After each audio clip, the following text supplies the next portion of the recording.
So, just a quick story out of the Naval Academy, of all places, in Annapolis. So Ryan Holiday, you might know Ryan Holiday. He writes a lot of popular books. He writes about Stoicism. Anyway, Ryan Holiday has been a lecturer, a guest lecturer that's come to the Naval Academy and given a series of lectures over the years on the virtues of Stoicism. I guess he's done this for 4 years in a row. And on April 14th this year, he was supposed to address the entire sophomore class of the Naval Academy with a talk that the theme of the talk was wisdom.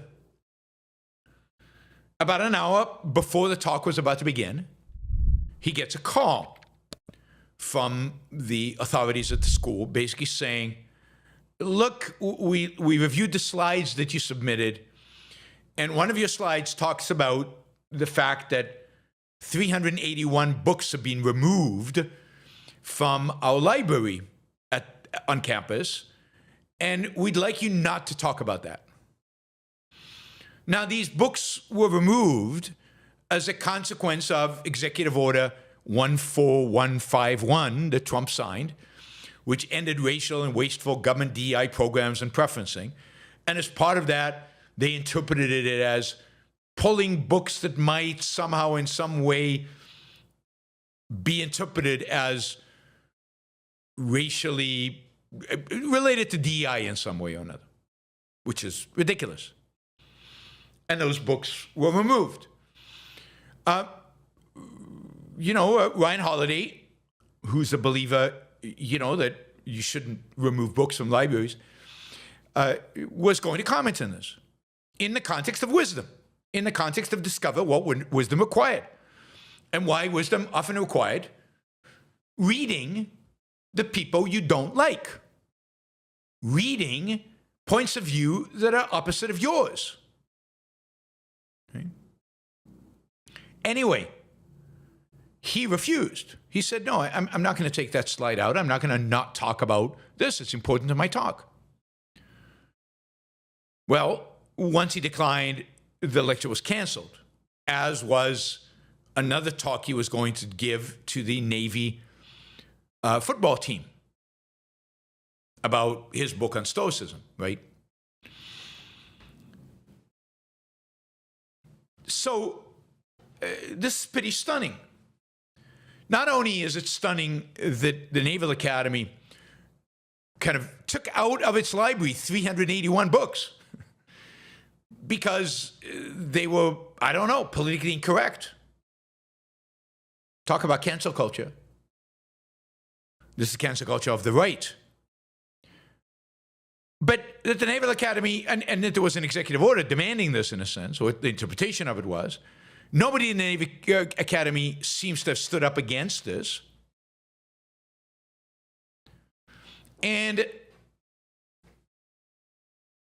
they won't even let a speaker mention it and talk about it.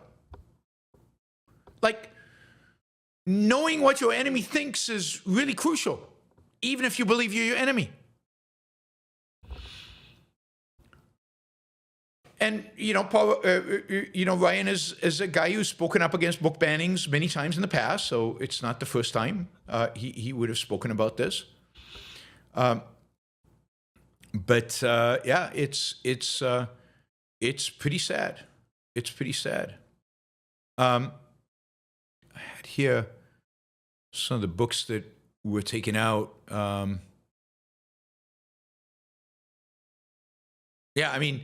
He writes. This is his op-ed in the New York Times where he writes about what happened to him. He writes, Hitler's Mein Kampf was not one of the books removed from the Naval Academy library. And as heinous as that book is, it should be accessible to scholars and students of history. However, this makes the removal of Maya Angelou's I Know Why Caged Bird Sings inexplicable. Whatever one thinks of diversity, equity, and inclusion, we're talking about not the writings of external enemies, but here, in many cases, art or serious scholarship and legitimate criticism of America's past. One of the removed books is about black soldiers in World War II. Another is about how women killed in the Holocaust are portrayed. and another is a reimagining of Kafka called The Last White Male.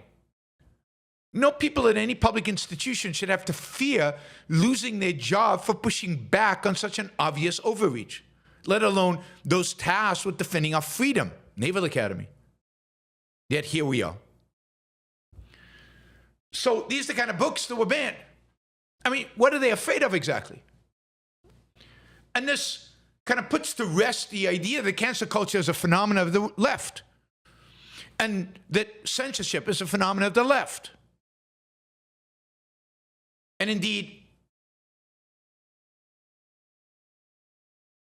censorship and cancel culture are phenomena of intolerant, of ideologies that refuse to be questioned or challenged, and that fear the questioning and challenging. Now, yeah, I mean, DEI programs should be killed. I'm all for killing DEI programs. But if you're not willing to read what people who believe in DEI think, then how are you going to engage with those ideas and challenge them and overturn them? We need to read our enemies. And we need to make sure they are enemies. Is the book describing black soldiers in World War II a bad book? Is it a book that presents an opinion that is, I don't know. I wonder if the people who banned the book know. And we're not talking here about children might be exposed to inappropriate material given their age. We're talking about adults. We're talking about an academy, a university. An academy, a university. And at an institution that is dedicated to defending us, to protecting liberty, to protecting Western civilization, to protecting our freedom, we are not going to allow them to read certain books.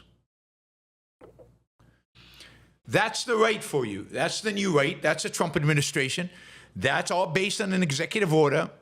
And it's pretty pathetic that people at the Naval Academy, who are supposed to fight for freedom and liberty, supposed to represent Western civilization, are not defending Western civilization internally in at least speaking up against something like this. Maybe even acting up against it and refusing to actually do it.